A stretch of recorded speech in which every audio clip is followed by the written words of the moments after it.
The most people look at the enemies in Killing Floor 3 and call them zombies. They're not. And that's not just a small technical correction, it actually changes everything about how you understand what you're fighting, where these things came from, and why the story of Killing Floor 3 is more disturbing than it looks on the surface. Zombies are dead people who came back. Something happened to them after they died that reanimated their bodies. Zeds were never dead to begin with. They were built every single creature you fight in this game, from the weakest Cyst stumbling toward you at the start of Wave 1 all the way to the enormous armored nightmare that is the Fleshpound, was deliberately designed, engineered, and produced by Horzine Biotech, the corporation that has been running the most horrifying research program in human history for nearly a century. And the detail that makes all of this genuinely unsettling, the one that changes how you look at every single enemy once you know it, is where the genetic material actually came from. But we'll get to that. First, let me walk you through what Horzine actually built. If you're new to this series, quick context before we dive in. The Killing Floor 3 takes place in 2091. Horzine Biotech is a British megacorporation that decades ago was secretly contracted by the British government to develop super soldiers. That research went catastrophically wrong, producing bioengineered monsters that broke loose and caused what the franchise calls the outbreak. Horzine survived it, rebranded itself as the solution to the crisis it had caused, and kept right on operating, eventually growing so deeply embedded in global infrastructure that no government on Earth has ever successfully shut it down. The monsters it builds are called Zeds, and they fall into two categories in Killing Floor 3. The first is the classic Zeds, the creatures Horzine has been producing since the very beginning of the franchise, redesigned and made significantly more dangerous for 2091. Faster than their predecessors, smarter. New movement options that make every encounter feel different from what fans of the older games remember. The second is the Mire entities, creatures produced using a new substance called the Mire, developed by Dr. Moorcroft, Horzine's current chief scientist. These are a new generation of threat that didn't exist in the previous games, and we have a dedicated video on the Mire if you want the full deep dive on what that substance actually does. Today we're covering all of them. Let's start with the one that has been here since the very beginning. The Clot. The Clot is the most basic, most commonly produced Zed in the entire franchise. Wave after wave, they're the first thing that comes at you. The backbone of every horde. The creature that in sheer numbers makes up the bulk of what Horzine sends. They sprint, they claw, they use their mouths. Individually, they're fragile. Not much of a threat to anyone with decent aim, but that's the whole point. The Clot was never designed to kill you by itself. It was designed to be produced in limitless quantities and overwhelmed through numbers alone. And here's the detail that changes how you look at every single Clot you ever put down. The male Clots are clones, Kellums of Kevin Clamley's deceased son, every one of them. The first humanoid prototype Horzine ever produced came from Clamley's attempt to bring his dead boy back. When that attempt failed and produced something monstrous instead, Horzine built an entire industrial cloning operation around what had been created. There is a creature inside Horzine's operation called the Clot Mother, essentially a biological production system that continuously produces these clones from that same original genetic material. A dead child replicated endlessly, turned into the foot soldiers of an army. Every Clot that comes at you is a copy of Kevin Clamley's son, thousands of them, produced because a father couldn't accept that his child was gone. The Cyst is the weakest Zed in Killing Floor 3, below even the Clot in terms of threat level. Slower, the less aggressive.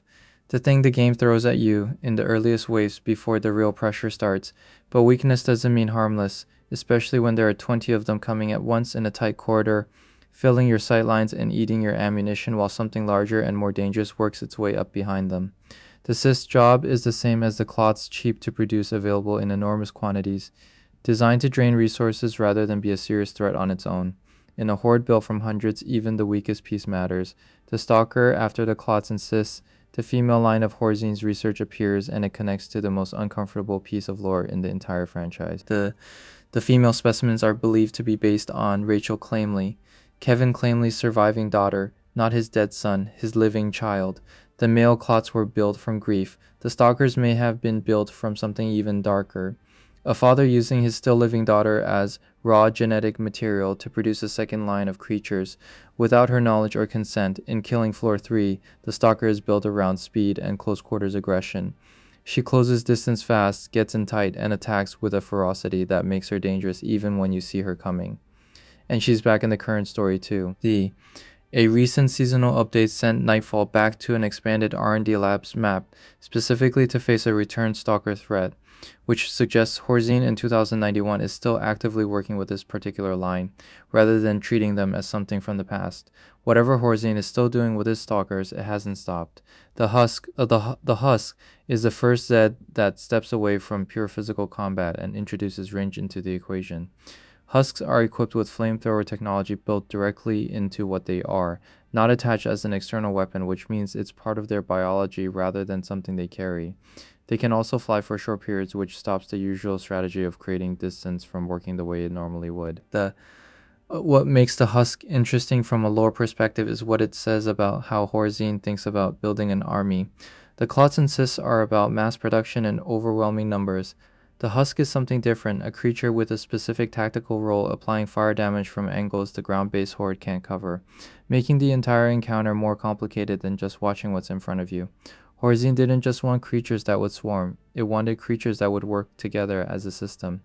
The Husk is the first clear sign of that thinking in the Zed lineup. The Siren. The Siren works on a completely different principle from everything we've covered so far. She doesn't just attack physically, she uses sound. The Siren can sprint at you the way most Zeds do, but her real threat is the sonic attack she releases that you have to actively dodge to avoid significant damage.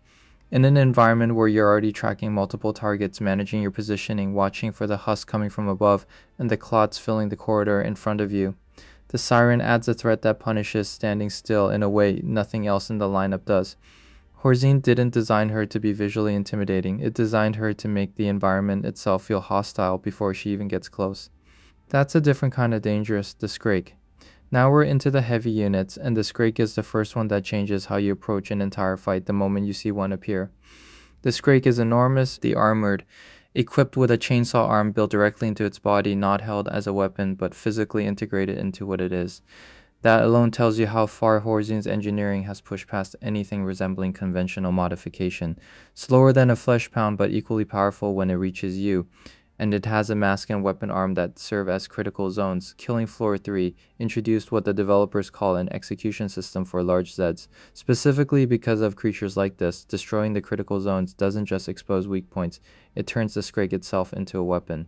When the zones are destroyed, the creature goes out as a massive explosion that kills everything nearby.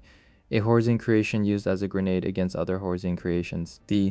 And honestly, the fact that destroying specific parts of the Scrake causes explosive decompression raises an uncomfortable question about how these things were actually built. Did Horzine design them with something volatile inside on purpose, maybe as a failsafe, or is catastrophic failure when the body breaks just an unavoidable byproduct of pushing genetic engineering this far?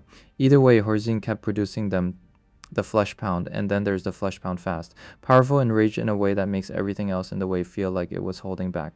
Armored skin that has to be broken before you can reach the critical areas underneath. The Fleshpound is the thing that punches through positions, closes distance faster than its size should allow, and hits harder than you're prepared for the first time you see one charge toward you.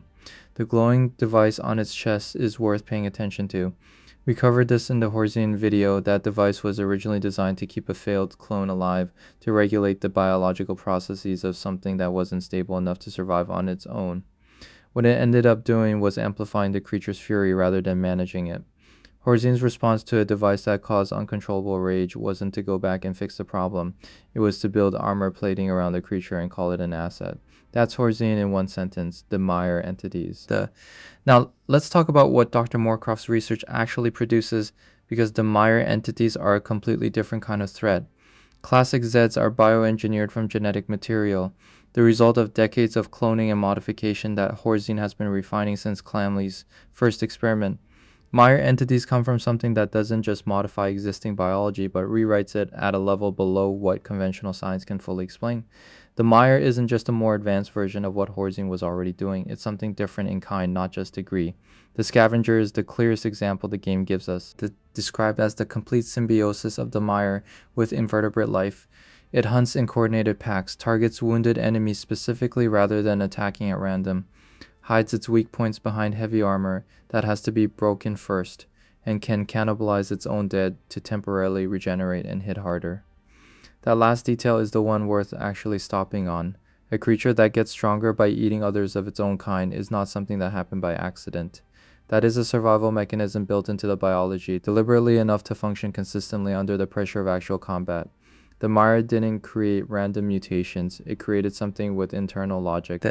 And the alpha scavenger, the dominant version that leads and controls the smaller ones, displays the cannibalism behavior most strongly.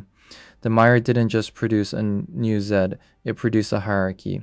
Step back and look at all of them together, the Cyst and the Clot mass-produced from a dead child's DNA, designed to overwhelm through sheer numbers. The Stalker believed to be derived from his living daughter. The Husk and Siren filling ranged and audio attack roles that make the environment itself hostile. The Scrake and Fleshpound as heavy assault units that become dangerous even in death. The Mire entities representing a completely new generation of threat built on a substance that rewrites biology itself. This is not a horde, this is not random mutations that got out of control. This is an army designed, refined, and expanded over decades, built from the genetic material of people who never consented to any of it, including a father's dead son and possibly his living daughter. And when it broke loose the first time, killing thousands of people, the people running the program didn't stop.